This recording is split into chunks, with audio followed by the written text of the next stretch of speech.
Jadi untuk kuliah pada malam ni, insya-Allah kita akan cuba habiskan kisah yang keempat daripada surah Al-Kahfi, iaitu kisah ataupun kisah cerita tentang seorang raja yang agung, yang bukan biasa-biasa. Seorang raja ini, raja yang disebutkan dalam Al-Quran, bukanlah seorang nabi mengikut sebahagian besar pendapat daripada ulama, tetapi mengandungi ataupun dia ni bukanlah orang yang biasa-biasa, seperti mana yang telah pun disebutkan oleh Allah perihal Luqman Al-Hakim dan juga beberapa orang yang lain, walaupun mereka bukanlah bergelar seorang rasul. Dan seorang raja yang diberikan pendapat oleh ulama ataupun sejarawan bahawasanya Zulkarnain ini merupakan salah seorang daripada 4 orang pemerintah besar di dunia. Jadi kita sambung. Minggu lepas ataupun pada kuliah yang sebelumnya, kita tengok bagaimana Zulkarnain memulakan ekspedisi dia. Mulanya sekali ni dia mulakan perjalanan pergi ke tempat yang paling barat, hujunglah sampai ke hujung. Hatta idza balagha maghrib asy-syamsi, duduk pi dekat tempat yang paling barat di dunia. Dan dia jumpa kita panggil matahari seolah-olah tenggelam ataupun terbenam di lumpur hitam. Maksudnya di sini nampak tempat matahari terbenam tu seperti tepi pantai tu. Bila dia duduk jauh daripada tepi pantai tu, nampak matahari tu seolah-olah terbenam, tenggelam dalam pantai ataupun dalam kita panggil lumpur tu. Tapi sebenarnya tak pun, nak kata duduk di jauh. Di situ jumpanya satu kaum yang diperintahkan oleh Allah untuk Zulkarnain memerangi kaum tersebut. Dan apabila kalah, Allah memberikan kepada Zulkarnain 2 pilihan. Kalaulah kaum tersebut terdapat orang-orang ataupun kelompok yang menentang Allah Subhanahu Wa Taala, yang tak mau kita panggil berserah ataupun menyerah diri, dah kalah dah, tak mau surrender, tak mau masuk Islam, ataupun tak mau hidup di dalam kita panggil pada penguasaan orang Islam, maka yang tu adalah atas kamu untuk kamu nak seksa dia. Sebab apa? Nanti bila hari akhirat kami akan seksa dia juga. Sanu'adzibuhu 'adzaban alimah, kami akan azaban nukra, kami akan azab dia semula pada hari kiamat. Kemudiannya, kalau ada kelompok yang mana kelompok tadi itu dia menyerah diri, dia tak mau masuk Islam, dia hanya menyerah diri saja atas kamu. Kamu nak lepas pun tak apa, kamu tak mau lepas, kamu nak hukum pun tak apa. Tapi kalau kamu jumpa sekelompok kaum yang kamu perang tadi ni, kalau dia ni beriman kepada Allah, maka kamu kena layan dia dengan layanan yang baik, seperti mana layanan orang Islam. Tempat dia di mana? Wallahu a'lam, tapi di sebelah matahari tenggelam. Selepas itu memulakan ekspedisinya ke mana pula? Ke tempat sebelah matahari terbit. Di sini ni pula, wajadaha tatlu'u ala qaumin lan naj'al lahum min duniha sitra. Dia jumpa satu kelompok kaum yang tak ada pakaian pada mereka. Mereka tak ada pakaian, tak pakai. Mungkin kita panggil kojol gitulah kot, tontiang gitulah kot kan, kita panggil. Bila duduk di situ, ulama mufassirin, antaranya Imam Ibn Katsir, mengatakan bahawasanya bukan takat tak ada pakaian, tapi mereka tak ada rumah. Tanah, kita panggil tanah tempat mereka duduk tu tak boleh nak didirikan bangunan. Nak piling tanah tu semua tak boleh. Jadi dengan kekuasaan ataupun dengan kelebihan yang Allah Subhanahu Wa Taala berikan kepada Zulkarnain menawarkan kepada mereka untuk bantu mereka. Wallahu a'lam bagaimana dia membantu mereka, tapi mungkin dia menyediakan pakaian dan juga kita panggil kelengkapan asas lah. Sebab apa? Sebab yang tu adalah kelengkapan asas. Rumah dengan pakaian ni kelengkapan asas manusia. Jadi dia sediakan. Macam mana? Wallahu a'lam. Macam kita bisa cerita bagaimana kalau kita tengok bentuk geografi negara Jepun tu sendiri pun, contohlah kan, Jepun ni memang negara dia ni semua pulau. Kalau tengok pula dah lah duduk di tempat yang memang gempa bumi sedia-sedia. Tapi kita tengok dekat sana, bangunan lebih tinggi daripada kita. Bangunan-bangunan tinggi tu lagi banyak pada kita berapa kali gempa bumi, tapi tak menjejaskan buat masa sekarang. Ada pun menjejaskan tu sebilangan sahaja, sebahagian sahaja. Nak kata teknologi dah pun canggih. Pada zaman Zulkarnain pun macam mana nak kata tempat tu tak boleh nak buat naik rumah, tapi dia boleh bantu. Wallahu a'lam. Itu antara kelebihan Zulkarnain. kelebihan Zulkarnain yang diberikan oleh Allah Subhanahu wa taala. Sebab Allah Subhanahu wa taala bila sebut inna makkannahu fil ard, Allah provide kepada dia kekuasaan dan juga kekayaan, dua benda ni. Dua benda yang memang Allah berikan kepada dia sungguh-sungguh dan juga kepada tentera-tentera dia. Sebab itulah ulama mufassirin juga antaranya Imam Al-Qurtubi mengatakan bahawasanya bukan semata-mata Zulkarnain itu saja hebat, tapi dia bawa juga kepakaran-kepakaran daripada kalangan manusia juga yang ikut dia sepanjang mana ekspedisi dia. Dalam Suratul Kahfi disebutkan 3 tempat je dia pergi. Tempat matahari terbenam, tempat matahari timbul, dan juga dekat mana? Dekat di antara dua gunung. Ini yang dia jumpa dengan Ya'juj Ma'juj yang kita nak cerita pada hari ini. Jadi bila dah sampai dekat situ, dah kita panggil, nak kata Zulkarnain bukanlah semata-mata seorang penawan, seorang kita panggil yang menawan satu-satu tempat sahaja, bukan kerja dia macam tu, tapi dia juga adalah seorang raja yang kita sebut sebagai raja yang baik, yang memberikan juga, provide juga kebaikan kepada masyarakat-masyarakat setempat. Contoh yang pertama, bila sampai kat tempat matahari terbenam, dia memang perang dengan satu kaum tu. Tapi bila dia main dekat tempat matahari terbit, dia jumpa dengan satu kaum yang memang memerlukan bantuan, dia berikan bantuan. Sekarang ni dia pergi ke satu tempat yang dia bagi bantuan pula, yang kita sambung insya-Allah. Kita sambung ayat dia, ayat yang ke-92. A'udzubillahi minasyaitonirrajim. Thumma atba'a sababa hatta idza balagha baina as-saddaini wajada min dunihima qauman la yakaduna yafqahuna qawla. Dalam buku muka surat 317. Okey. Kemudian diambilnya pula satu jalan lagi. Maksudnya lepas dia dah tempuh satu jalan, dia Zulkarnain dan juga tentera-tentera dia tempuh satu jalan, dia pergi pula meneruskan perjalanan lagi. Ingat, dia baru 3 tempat tau dia pergi. 3 tempat yang disebutkan dalam Al-Quran. Antaranya sahaja. Kalau kita tengok dengan kekuasaan raja yang macam ni, tak macam pelik kalau 3 tempat je pergi, dia pergi banyak tempat. Tapi Al-Quran sebut 3 tempat, dan tempat yang ketiga dia pergi. Sampailah dia tiba, telah sampai di antara 2 gunung, didapati di sekeliling 2 gunung tu ada satu kaum yang hampir tidak mengerti perkataannya. Jadi jumpa pergi dekat satu tempat, yang mana tempat tadi tu kawasan bergunung, kawasan pergunungan.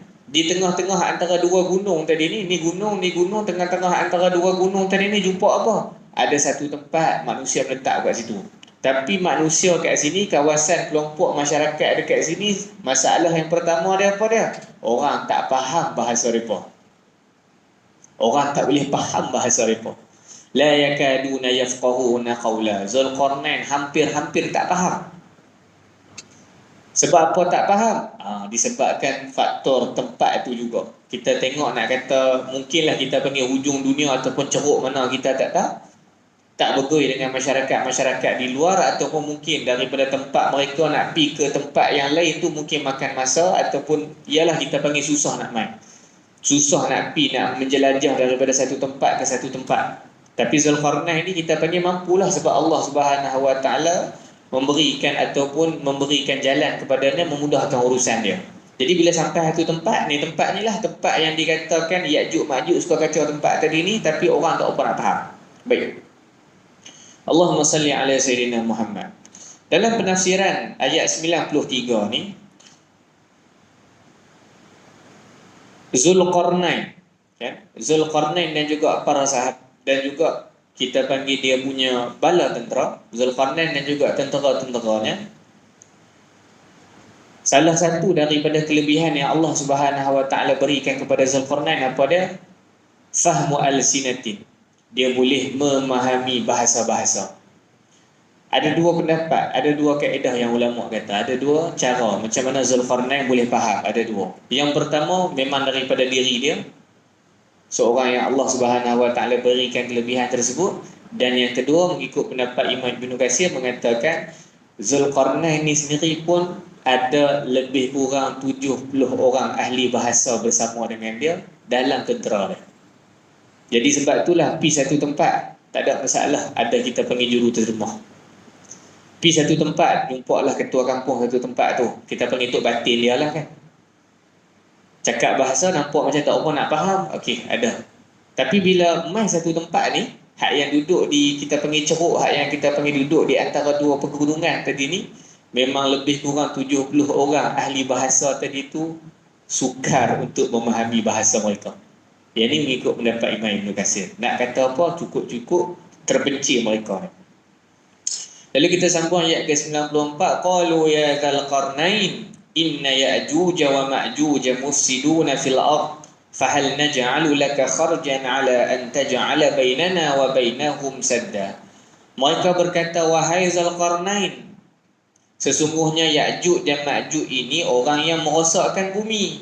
Sudikah engkau kami bayar kepada engkau wang dengan syarat engkau adakan di antara kami dan di antara mereka satu tembok.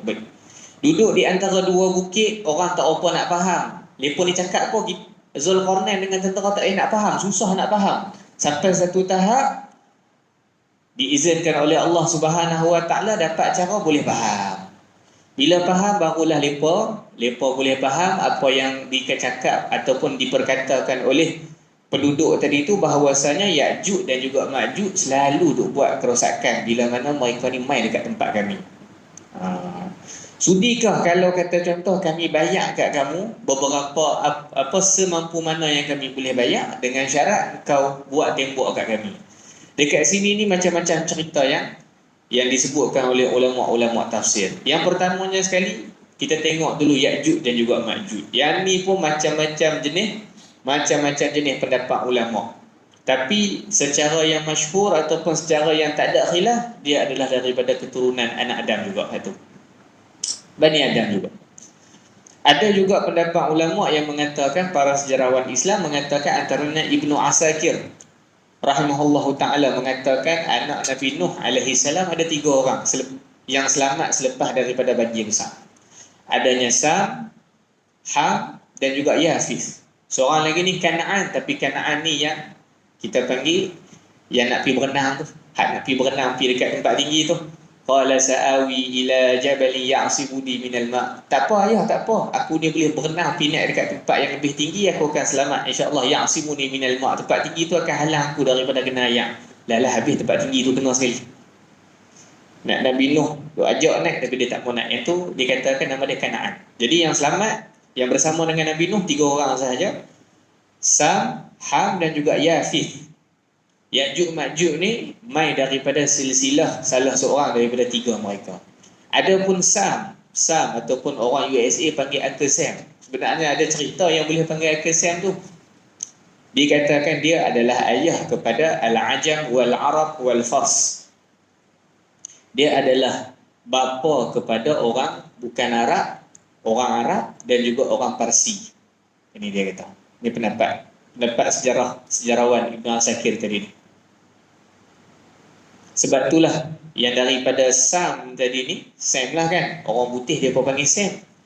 Kebanyakan daripada keturunan Sam ataupun Sam bin Nuh alaihi salam ni adalah daripada kalangan mereka yang kulit dia sawa-sawa matang, kulit putih gitu. Adapun Ham, yang ni adalah Abul Ifriqi, ayah kepada kita panggil orang-orang yang berada di Afrika, antaranya orang Mesir di utara Afrika dan juga orang-orang yang kulit hitam dan juga orang India dikatakan. Yang tu Ham. Adapun Yafis, Turki, Mongol dan dikatakan juga bapa ataupun keturunan yang keluar daripada Yafis ni adalah Ya'juj dan juga Ma'juj. Ini pendapat ulama. Wallahu a'lam, setara mana kita tak tahu. Cumanya kita boleh ambil sajalah. Cuma yang paling tepat, yang memang tak ada keraguan, dia adalah daripada keturunan Nabi Adam AS. Wallahu a'lam bentuk manusia ataupun macam mana. Bukti adakah bukti berkaitan tentang Ya'juj dan Ma'juj ni hidup? Ada seorang sahabat Nabi radhiyallahu anhu, walaupun hadis ni hadis yang dhaif. Tapi bukanlah martabat hadis ni hadis yang dhaif jiddan. Maksudnya bukanlah terlampau dhaif sangat, bukan terlampau lemah. Kita boleh ambil sebagai penceritaan. Nak pegang wallahu a'lam terpulang. Macam mana kita pegang cerita Israiliyat lah. Macam mana kita pegang cerita-cerita orang Israel. cerita pasal yang antara salah satunya cerita Israel ataupun orang-orang Israel kan, cerita dongeng orang-orang Israel, bukan nak kata dongeng, cerita dongeng tu cerita tak betul. Cerita orang Israel ni apa dia? Antaranya nama-nama anak Nabi Adam alaihi salam sendiri. Qabil, Habil, Iqlima, Labuda, apa semua tu, hak tu semua tu daripada Israeliat. Boleh kita nak pegang? Boleh, selagi mana dia tidak bercanggah dengan akidah kita. Adapun kalau dia bercanggah sangat dengan akidah kita, contohlah sampai tahap menceritakan kapan Nabi Nuh ni tawaf sampai 7 kali dekat Kaabah. Kemudian macam itulah kata masa banjir. Tak kapal tu tawaf, kita tengok tu canggah lah. Tak payah dengar cerita-cerita macam tu. Cerita-cerita yang berkaitan tentang ketuhanan benda-benda yang lain yang dijadikan Tuhan selain daripada Allah, itu pun tak boleh juga kita nak ambil. Allahumma salli ala sayyidina Muhammad. Seorang sahabat Nabi, dia pernah berjumpa dengan Nabi. Satu hari jumpa dengan Nabi, mafhum dia tadi ni. Bila berjumpa dengan Nabi, dia terus mengatakan bahawasanya dalam jelajah perjalanan dia sebelum pada dia masuk Islam, dia bisa sampai satu tempat yang mana tempat tadi itu duduk di antara dua gunung, dan antara dua gunung tadi ini terdapat satu tembok yang sangat besar. Maka Nabi SAW suruh kepada para sahabat, minta pada seorang sahabat tadi ini, minta sifli sifatan ataupun sifli awsafan. Sebut, sifatkan dekat aku bentuk tembok tadi. Bila seorang tadi ni dia kata, dia cerita, maka Nabi SAW kata, faqad ra'aitahu. Kamu sesungguhnya memang tengok betul tembok tu. Memang kamu betul-betul tengok tembok tu, bukan tembok yang lain, tembok Ya'juj Ma'juj, Nabi kata. Maksudnya di sini gambaran tembok Ya'juj dan juga Ma'juj tu memang dah diperlihatkan kepada Nabi SAW oleh Allah Subhanahu Wa Taala. Cuma bagaimana Nabi tak sifatkan? Macam mana? Sebetulnya tak. Sebab itulah bila kita sebut hadis ni dalam kategori hadis yang dhaif, kita boleh ambil sebagai cerita. Nak kata ada juga. Yang tu antara buktinya. Antaranya juga apabila zaman pemerintahan khilafah Bani Abbasiyah ataupun dalam era-era Bani Umayyah di akhir sebelum daripada Bani Abbasiyah. Ada seorang khalifah nama dia Khalifah Al-Wathiq. Khalifah Al-Wathiq ni memerintahkan dengan kecanggihan yang dia ada waktu tu. Jadi zaman tabi'in. Zaman ketika mana zaman selepas daripada pemerintahan Bani Umayyah, dinasti Bani Umayyah dah habis. Ada pendapat yang katakan masa tu dekat-dekat hujung Bani Umayyah nak habis. Ada yang kata masa zaman Bani Abbasiyah. Wallahu a'lam, tapi masa tu, masa era zaman Islam tu, memang keilmuan canggih masa tu. Keilmuan Islam tu kita panggil ilmu keduniaan, kebanyakannya dipelopori oleh ulama Islam. Waktu zaman Bani Abbasiyah tu lah timbulnya sarjana Ibnu Sina waktu tu. Timbulnya juga dalam pakar bedah orang Islam, pakar ahli astronomi orang Islam. Kalau kita tengok kan, Ibnu Battuta masa tu pun, dan ahli geografi pun waktu tersebut. Jadinya memang kecanggihan Islam masa tu tak boleh kita nak kata apa. Memang kemas sungguh. Waktu tu zaman Khalifah Al-Wathiq, gelaran dia Al-Wathiq, memerintahkan tentera untuk keluar mencari tembok tersebut. Selama 2 tahun dikatakan dalam sejarah. Dan 2 tahun tadi ni mereka berjumpa dengan macam-macam jenis kelompok manusia. Dan akhirnya bertemu dengan tembok tersebut. Wallahu a'lam kesahihannya. Itu yang diceritakan dalam kitab sejarah. Jadi nak katanya memang tembok Ya'juj dan juga Ma'juj ni adalah wujud, kita panggil the wall is real, kita panggil. Buat kata sarjana orang putih kan. Memang sarjana orang putih, sarjana barat Islam lah. Memang dia kata tembok tu adalah benar. Kadang-kadang contoh ada juga cerita-cerita yang dibuat yang nak menjadikan cerita umpama macam cerita Ya'juj Ma'juj. Kalau kita tengok The Great Wall kot, tak silap dia punya tajuk dia tu. Kalau boleh tengok, tapi hak tu dia sifatkan Ya'juj Ma'juj ni binatang. Hak yang bila mati, dia tak boleh mati selagi mana ratu dia tak mati. Kalau bisa tengoklah gambar tu, siapa dia tahu yang berlakon tu. Tak ingat dah nama dia tu, tapi orang hebat lah kan. Orang hebat dalam kalangan pelakon-pelakon tu lah yang berlakon tu. Dia berlakon dengan orang Cina sekali. Ada kata macam tu. Ada yang kata, ada para sejarawan, ini bukan sejarawan daripada orang Islam lah, sejarawan daripada kalangan barat, mengatakan yang tembok Ya'juj Ma'juj tu tembok Cina tu lah. Dia duduk kata tembok Cina ni, cerita dia Ya'juj Ma'juj ni boleh sangat nak panjat. Orang biasa pun senang dah nak panjat. Kalau kata contoh peredaran zaman lah sekarang ni, peredaran zaman lah sekarang ni, dulu mungkin susah nak panjat, sekarang ni apa yang tak boleh panjat? Apa yang tak boleh nak panjat? Lah ni ada helikopter, tak gaduh panjat, naik atas helikopter tu terbang ke atas, settle masalah. Allahumma salli ala sayyidina Muhammad. Jadi yang tu antara dua bukti, kita tak kata bukti itu bukti yang kukuh, tapi ada disertakan dalam buku-buku sejarah Islam. Allahumma salli ala sayyidina Muhammad. Bila sampai tadi ni, satu tempat tadi tu, kita panggil ketua kampung ataupun orang masyarakat tersebut, dia minta kepada Zulkarnain, mereka nak bayar upah pada Zulkarnain supaya boleh buat tembok untuk menghalang Ya'juj Ma'juj tu masuk. Sebab apa? Pattern Ya'juj Ma'juj ni bukan main tiap-tiap hari kat kampung mereka. Dalam penceritaan tersebut, Imam Ibn Katsir mengatakan, yang diceritakan oleh masyarakat tersebut, lama-lama sekali mereka akan main. Tapi walaupun lama-lama sekali yang main, kerosakan tu kita panggil kerosakan total. Maksudnya di sini bukan takat main dan rosakkan tanaman-tanaman, mai rosakkan makanan-makanan, sumber makanan, sumber air, bukan yang tu saja. Tapi yang mereka buat apa dia lagi? Mereka robohkan rumah dan juga bunuh anak-anak yang berada di situ. Jadi yang tu menyebabkan Zulkarnain kata, yang ni melampau, jadi aku akan tolong kamu. Dan kita fikir balik, macam mana orang yang duduk, masyarakat yang duduk di situ, jarang jumpa orang luar, tiba-tiba mai Zulkarnain, dia boleh tawarkan benda tu. Dia boleh tawar ataupun minta tolong supaya Zulkarnain ni bina. Kita kalau orang saja-saja mai, tiba-tiba mai tempat kita, kita nak minta tolong dia lebih-lebih, kita tak tahu dia macam mana. Tapi yang ni adalah satu bukti bahawasanya Zulkarnain bukan main seorang. Zulkarnain main dengan bala tentera yang lain, dan bersama dengan ketenteraan dia tadi tu apa dia? Kepakaran ataupun kita panggil teknologi-teknologi yang lain. Ini disebutkan oleh ulama. Jadi menyebabkan dia tengok, Masya Allah, yang ni tentera ni insya Allah boleh bantu kita. Jadi dia kata kita banyak upah. Tapi Zulkarnain lepas daripada lepo offer macam tu, nak offer nak bayar lah, kita panggil offer nak bayar.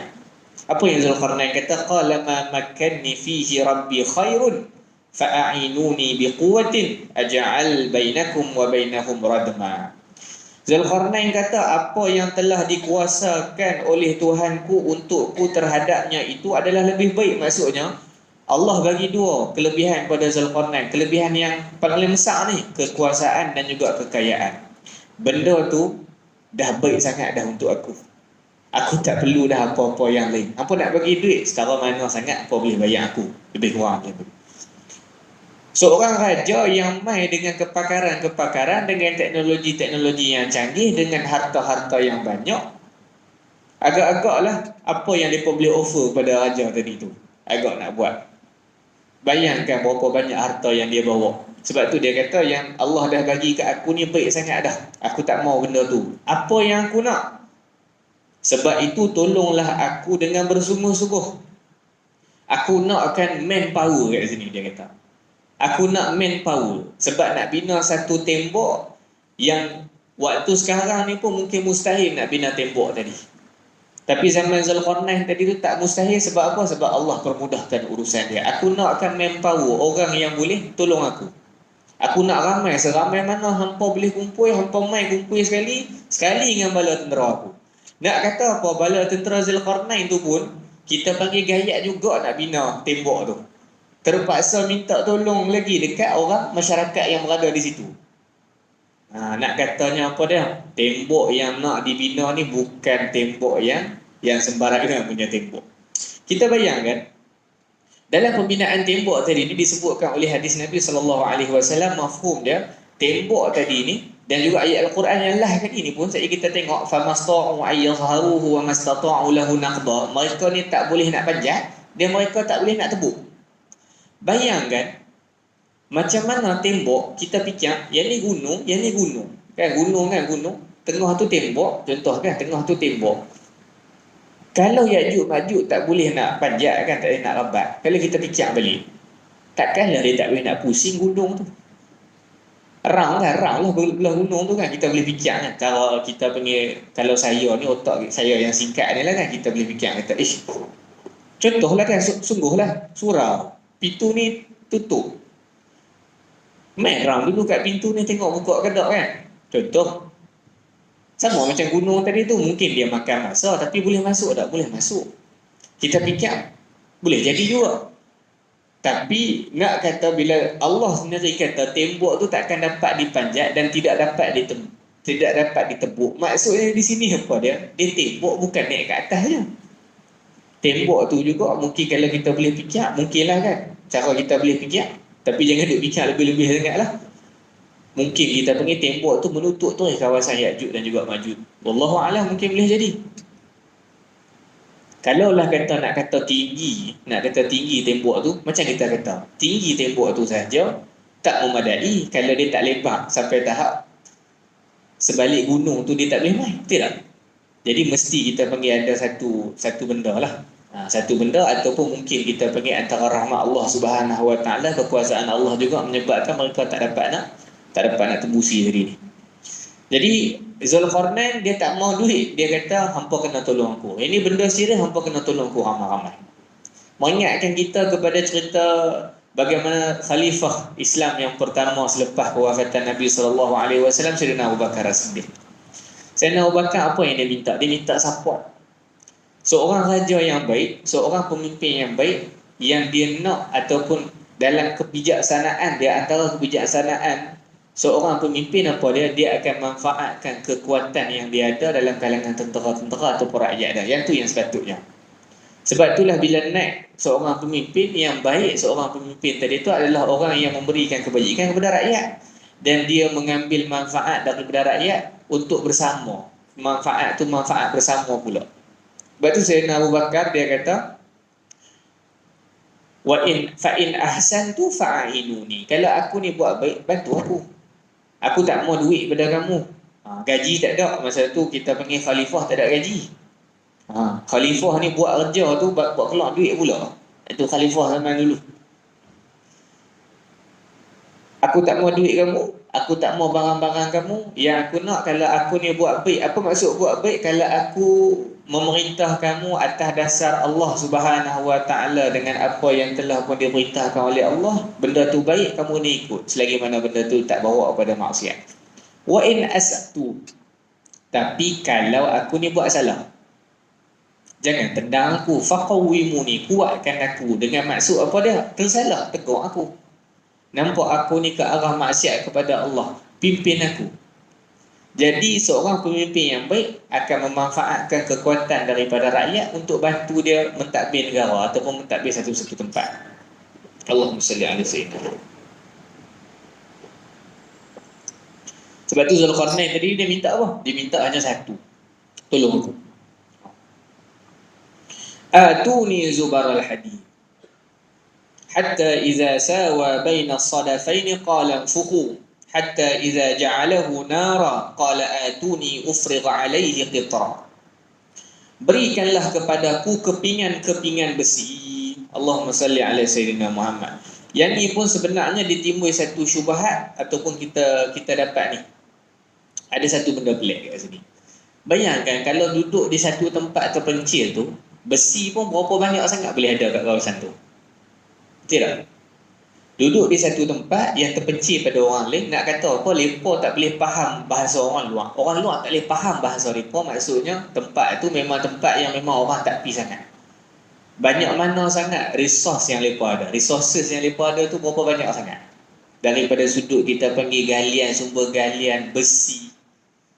Nak buat satu tembok yang bukan takat dia tak boleh nak Ya'juj Ma'juj tak boleh nak panjat, bukan takat Ya'juj Ma'juj tak boleh nak tebuk, tak boleh nak lalu sekeliling juga. Nak kata terlampau besar, lebar dengan panjang ataupun tingginya tembok tadi tu memerlukan kepada besi-besi yang sangat banyak. Kalau kita fikir balik tempat tu, nak cari besi taruh mana sangat. Jadi menjadikan di sini bahawasanya kekuasaan Zulkarnain itu bukan biasa-biasa. Ada juga teknologi yang dia bawa, yang kita panggil provide juga besi-besi yang dia ada tadi tu. Diajarkan juga, mengikut Imam Ibn Katsir mengatakan bahawasanya memang Zulkarnain mengajarkan cara dengan teknologi yang dia ada kepada orang ramai tadi ni, cara nak buat besi. Macam tu. Allahumma salli ala sayyidina Muhammad. Sebab kalau kita fikir, kalau kita tadabbur Al-Quran, kalau kita fikir daripada sudut kita panggil ruang lingkup kita sekarang ni, memang susah seorang satu tempat yang terpencil nak buat keluar satu jumlah besi yang sangat banyak. Allahumma salli ala sayyidina Muhammad. Tapi yang ni selepas pada cerita tu lah ayat ni. Zulkarnain suruh bawa mai besi. Bawa mai besi ni kita panggil susun besi. Kita panggil besi kalau longgok-longgok saja nak naik tinggi ke? Kalau besi lah kan, memanglah kan dia mesti ada kita panggil macam acuan kan. Dia kena ada lebih kurang macam acuan dia. Untuk nak jadikan kita panggil besi tu boleh naik meninggi elok. Kalau kata contoh duk tahu sampailah takat tinggi, takat surau satgi ni, bukan kata ni dia jadi macam runtuh. Runtuh tu dia pelebar habis dekat kawasan lain. Tak tinggi-tinggi. Jadi dekat situ mesti dia ada satu benda yang dibuat supaya besi tadi tu boleh naik elok. Macam mana cara, wallahu alam, kita tak tahu. Tapi kecanggihan teknologi yang ada waktu tu. Betul kita nak kata zaman kita ni ada Facebook, jangan duk bangga sangat. Kan ada TikTok lah, ada Instagram lah. Contohlah masa zaman Covid dulu tahun 2020 awal-awal, China buat hospital sehari siap. 3 hari boleh siap. Hospital lepas, bukannya kita panggil hospital sementara. Kita kalau kata contohlah zaman contoh tengok di masjid di Sungai Lokan, masjid Papan yang runtuh kan, yang lepas nak buat naik baru kan kat Matampong. Ada satu lagi masjid ustaz saya imam tu di Sungai Lokan. Runtuh, lepas nak naik baru, lepas buat masjid sementara. Masjid sementara tu dia buat tarpang panjang besar tu lah, kemah panjang tu kan. Kalau kata contoh pergi ke Sungai Lokan, ambil jalan yang potong pergi Pekan Larat tu, naik kat kawasan Titi tu, mau perasan belah kanan tu masjid sementara. Masjid tu pun seminggu, masjid sementara tu pun seminggu nak buat siap. Yang ni kita panggil apa? Allahumma salli ala sayyidina Muhammad. Cina boleh buat hospital sehari, 2 hari, 3 hari siap. Allah Akbar. Hak tu pun kita tengok, wish, memang kemas sembuh kata. Yang ni yang Zulkarnain buat satu tembok ni, wallah kita tak tahu, Allah alam berapa lama. Kita pun fikir lama-lama sekali Ya'juj dan juga Ma'juj mai. Kan? Kalau buat sampai makan masa setahun benda tadi tu, takkah dikacau oleh Ya'juj dan juga Ma'juj? Kita fikir balik. Tidak. Betul. Jadi menyebabkan mestilah pembinaan dia tadi ni pembinaan yang kadar segera. Macam mana tembok yang tak boleh nak panjat tinggi, yang tak boleh lalu sekeliling tu nak boleh siap dalam masa yang segera. Hal tu tak lain tak bukan tu kekuasaan daripada Allah. Antara karamah yang Allah bagi kepada Zulkarnain ni bukan biasa-biasa. Agak-agak kita ni kalau kata contohlah jumpa kontraktor nak buat rumah kita, nak cari kontraktor hak boleh siapkan rumah kita setengah tahun pun lagi susah dah. Duk cah ni boleh bawah 5 bulan 4 bulan boleh siap, tak ada masalah insya-Allah. Tapi inilah bayaran keras sikitlah. Nak cari setengah tahun susah dah. Tu macam mana kita nak buat lah ni? Boleh bayar mahal. Tapi Zulkarnain tak gaduh buat bayaran apa-apa. Dia provide semua benda tu. Bila besi tadi tu dikumpulkan sampai tinggi, sampai kita panggil apa, menutup kawasan yang lapang, menutup kawasan tinggi, sampai dia tutup bukit ataupun gunung yang tinggi tadi ni, dibakar pula besi tadi ni. Bayangkan macam mana besi-besi tu boleh dibakar. Kalau kata contoh bangunan tinggi pun kita nak cairkan besi, bukan nak cairkan besi tadi tu dibakar sampai tahap dia jadi merah. Kalau kata contoh nak buat pisau kan, apa kan, dibakar besi tadi tu. Besi tu dibakar sebelum pada nak kita panggil nak dibentuk jadi pisau ataupun dibentuk jadi benda-benda yang lain, seumpamanya geril, pagar dan seumpamanya ni, dia jadi merah tu kan. Jadi dibakar sampai tahap merah. Bayangkan, bukannya kita nak bakar besi ni kita guna mancis. Bukannya nak bakar besi tu kita guna lah, kalau guna kita panggil torch tu pun kan, torch yang pegang tembok macam pistol tu pun setara mana sangat. Boleh lah nak bagi panas besi ni, besi grey ni, hak tu pun kawasan petak tu je lah. Satu grey hak tu nak bagi jadi merah tu macam mana? Nak bakar nak bagi jadi merah. Yang ni kan pula tindanan besi-besi tu macam mana? Tak lain tak bukan teknologi juga tu. Jadi dibakar. Hebatnya waktu tu hanya Allah sahaja dan juga masyarakat tu sahaja yang dapat menyaksikan kehebatan Zulkarnain waktu tu. Jadi dibakar sampai tahap dah merah, sampai tahap boleh dibentuk seumpamanya. Lalu berkatalah pula Zulkarnain, berikan kepada aku tembaga yang sudah dileburkan untuk aku tuangkan kepadanya, yakni kepada besi yang duk panah juga tadi tu. Sambil-sambil duk bakar besi tu, sempat pula dia pergi bakar tembaga, nak bagi kita panggil cayak tembaga tu. Macam mana tu cerita dah? Bukanlah kita nak bawa kepada benda ni tak logik tak. Benda ni sebenarnya kita panggil memang sungguh-sungguh beriman sudah dengan Quran. Nak kata memang bukti keimanan Allah boleh buat lebih pada tu. Yang kita duk tengok sekarang ni, kita kalau kita duk bayang cerita pun, macam mana nak kita panggil nak sediakan satu bahan panah untuk panahkan besi dalam masa yang sama. Benda tu juga dah pun panahkan tembaga, dah bagi cayak tembaga dah. Bila dah panas elok, lepas tu pula kita fikir macam mana pula kalau setinggi gunung lah kita panggil, kan, setinggi gunung, tembok tadi tu selebar-lebar yang kita boleh bayangkan macam mana pula kan. Macam mana yang boleh kita panggil dituang tembaga atau tembaga tadi tu dekat atas besi. Macam mana agak-agak? La haula wala quwata illa billah. Bismillahirrahmanirrahim. La haula wala quwata illa billah. Memang kita sebut nama Allah sudahlah. Memang subhanallah. Dan memang sungguh dalam bab sains pun, dalam ayat ni juga menunjukkan kepada bukti bahawasanya kalau kita tengok logam, nak jadi satu logam yang kuat tu, kita panggil macam simen lah kan. Kita pasang besi kan. Ni semua belakang-belakang simen ni pun, tuan-tuan, ayah-ayah yang berada depan saya ni pun, tuan-tuan berada depan saya ni pun arif daripada saya. Memang di sebalik ataupun dalam kita panggil tembok ataupun dinding ni memang ada besi. Jadi benda yang nak orang kata apa, nak apik besi tadi, nak hul besi-besi tadi tu apa? Dia simen. Besi-besi tadi dalam tembok yang nak dibenarkan, yang dibina oleh Zulkarnain dan juga penduduk masyarakat tadi tu, besi-besi tu nak dijadikan benda yang nak memegang besi tadi tu apa dia? Tembaga. Jadi daripada situlah sampai sekarang memang antara benda ataupun material nak jadi logam yang terbaik, besi tu salut dengan tembaga memang sungguh. Dia lebih kuat pada stainless steel ni. Zaman dulu tu dah ada dah teknologi tu. Allahumma salli ala sayyidina Muhammad.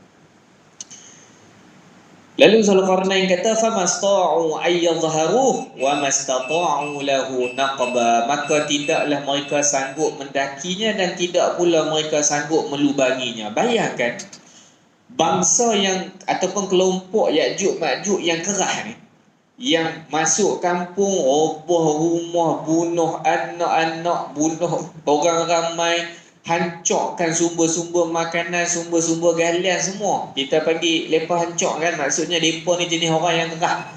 Satu jenis bangsa ataupun manusia ataupun apa-apa sajalah kita panggil, ikutlah. Yang jenis perongah, yang jenis kuat. Tapi hak jenis kuat, kahak macam tu pun tak mampu nak panjat dan tak mampu nak tepuk sampai sekarang.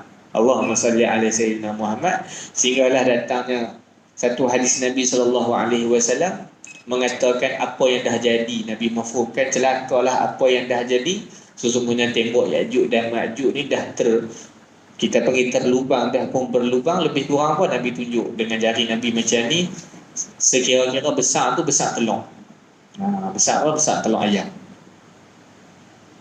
Allahumma salli ala sayyidina Muhammad. Jadi tembok ni memang takkan tidak dapat dirobohkan sampailah yang Allah Subhanahu Wa Taala sebut dalam suratul Anbiya. Ya'juj dan Ma'juj ni sebut dua kali dalam Quran, satu dalam surah yang kita baca ni, satu lagi dalam surah Anbiya, hatta iza futihat Ya'juj wa Ma'juj. Apabila terbukanya dengan janji Allah pada hari sebelum kiamat dari ini, sampai masa Allah dah tetapkan tembok Ya'juj dan juga Ma'juj tadi ni runtuh. Wahum fi kulli hadabin yansilun. Mereka ni cerita dia umpama air sungai yang bergerak-gerak. Ya'juj dan Ma'juj ni keluar umpama macam cecair yang bila kita buka satu-satu tempat tu, kita buka acuan air tadi tu, air tu mengalir macam tu. Nak kata Ya'juj dan Ma'juj dengan janji Allah satu ketika nanti akan keluar dan akan menghancurkan apa yang ada dalam laluan mereka. Allahumma salli ala sayyidina Muhammad. Tapi dengan kekuasaan, ini kita nak panggil orang yang dekat dengan Allah. Sebab itulah dengan kekuasaan Zulkarnain ini tak jadikan kekuasaan ataupun kekayaan yang dia ada tadi untuk jauhkan diri daripada Allah. Dia kata dalam ayat yang seterusnya, qala hadza rahmatun min rabbi. Yang ini sebenarnya yang aku boleh buat, yang kamu bantu aku bawa teknologi yang boleh bantu buatkan tembok yang sebesar, tembok yang paling kuat di dunia lah kita panggil ni. Tembok yang tak ada pernah orang yang akan buat, yang pernah buat dan yang akan buat, kecuali kalau kata Allah izinkan ada yang lebih hebat daripada ni. Benda-benda yang ni sebenarnya daripada rahmat Tuhan aku. Allahumma salli ala sayyidina Muhammad. Orang yang hebat memang dia akan kembalikan segala perkara kepada Allah Subhanahu wa taala. Mengingatkan kita cerita pasal seorang menteri Nabi Sulaiman alaihi salam. Nabi Sulaiman kan buka projek buka tender. Siapa yang boleh bawa ataupun pindahkan singgahsana Balqis singgahsana Ratu Sabah ni, Balqis ni ke sini. Siapa yang boleh? Ifrit dia offer diri. Dia kata aku boleh bawa qabla an taquma min maqami. Sebelum kamu wahai tuan, wahai rajaku, kamu bangun daripada tempat duduk. Maksudnya duduk meeting, habis meeting Nabi Sulaiman bangun, dah ada dah. Kita pergi singgah sana tu dekat belakang. Wa inni alaihi qawiyyun amin. Wa inni alaihi laqawiyyun azim. Ataupun laqawiyyun wa inni alaihi laqawiyyun kabir. Sesungguhnya aku ni yang kuat. Aku ni kuat. Tapi Nabi Sulaiman tak mahu. Sebab apa? Lambat. Qala allazi 'indahu 'ilmun minal kitab. Ada seorang menteri Nabi Sulaiman dalam kalangan manusia, orang yang dekat diri dengan Allah, yang ada padanya ilmu daripada kitab, yang ada padanya ilmu yang dia beramai dengan kitab Allah Subhanahu wa taala. Ana atika bi qabla an yartadda ilaika tarfu. Allahu akbar. Aku boleh bawa wahai tuanku, patik boleh bawa insya-Allah singgah sana ni mai ke sini sebelum tuan sempat kenyitkan mata, kelipkan mata. Falamma ra'ahu mustaqirran 'indahu. Nabi Sulaiman tengok memang singgah sana dah ada depan mata. Orang tadi kata apa? Dengan kelebihan yang dia buat tadi, dia kata apa? Qala hadza min fadli rabbi. Yang ni kelebihan Tuhan aku bagi pada aku. Liyabluwani aashkuru am akfur. Untuk uji aku ni orang syukur ke orang yang kufur. Tu orang yang dekat daripada Allah. Boleh buat macam-macam. Dia kata apa? Yang ni semua main pada Allah ni, bukan daripada aku. Aku sikit pun tak ada. Sebab apa mereka meyakini? Allahumma qulillahumma malikal mulki. Allahumma malikal mulki tu'til mulka man tasha. Mereka ni meyakini Allah ni bagi kerajaan kepada siapa yang dia nak. Dan Allah boleh tarik balik kerajaan, kekuasaan tu siapa-siapa je yang dia mahu. Allah juga boleh jadikan seseorang tadi tu duduk tinggi, dan daripada tinggi tadi ni Allah boleh jadikan dia ni jatuh bawah, hinakan dia sehina-hina. Jadi bila mereka faham macam tu, orang yang dekat dengan Allah akan kembalikan segalanya kepada Allah Subhanahu wa taala. Disebutkan juga oleh ulama, ikut pendapat ulama, apa dia ilmu daripada kitab tadi tu. Menteri Nabi Sulaiman alaihi salam tadi ni beramal dengan asma'illahil a'zam, dengan nama Allah Subhanahu wa taala yang paling tinggi, yang paling mulia, yang paling suci. Banyaklah nama-nama Allah. 99 nama Allah Subhanahu wa taala. Dalam kalangan nama-nama Allah tadi ni ada satu nama yang Allah jadikan nama dia Ismuhul A'zam, nama dia yang paling mulia.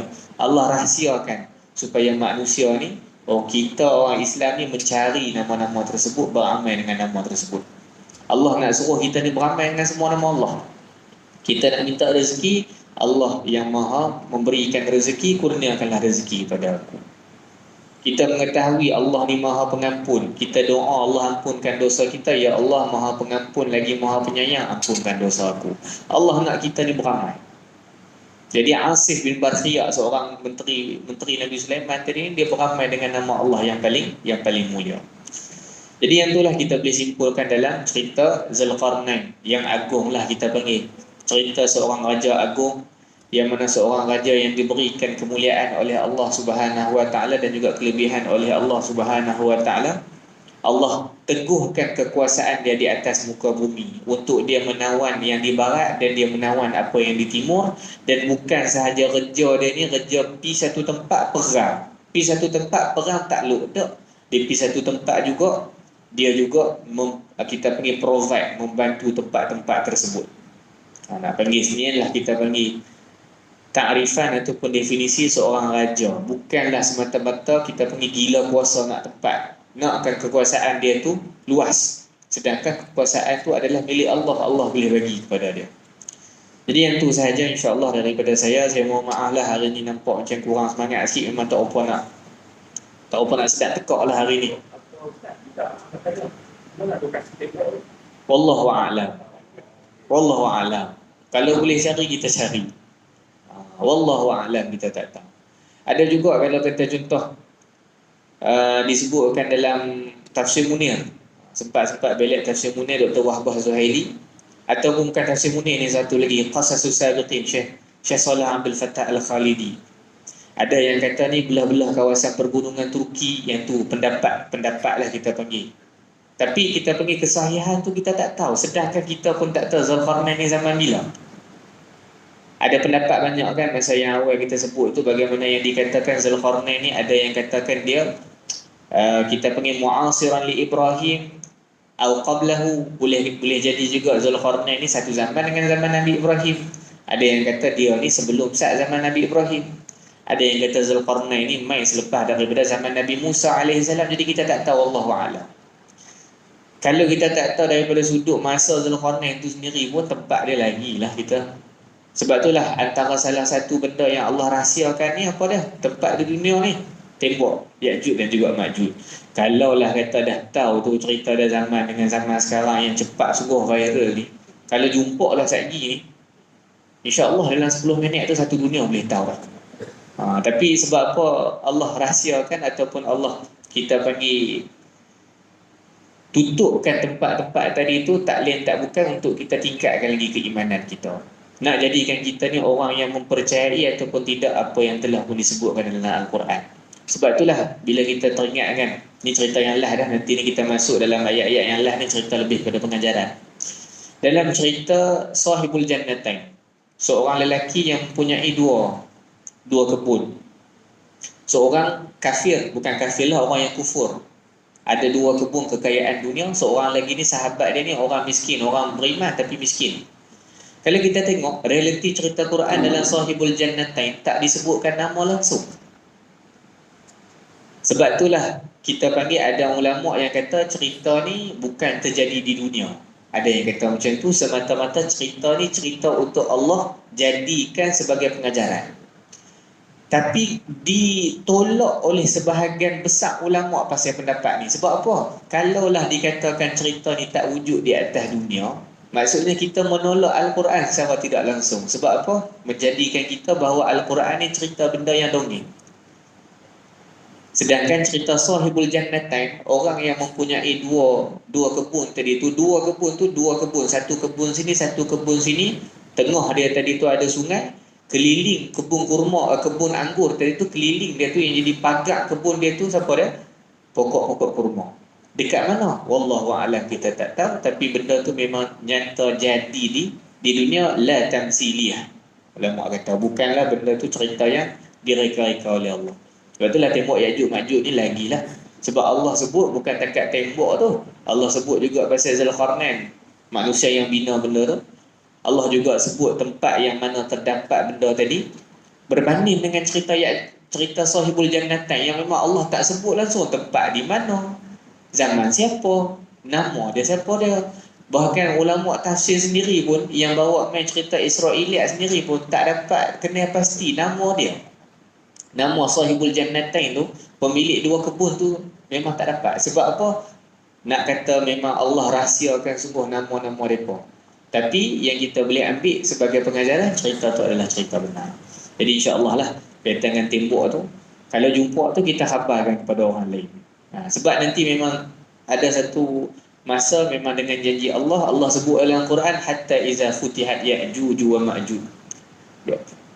tembok Ya'juj Ma'juj ni terbuka, wa hum fi kulli hadabi yansilun. Mereka ni memang akan main macam apa? Macam ayak yang baru dibuka empangan dia tu. Allahumma salli ala sayyidina Muhammad.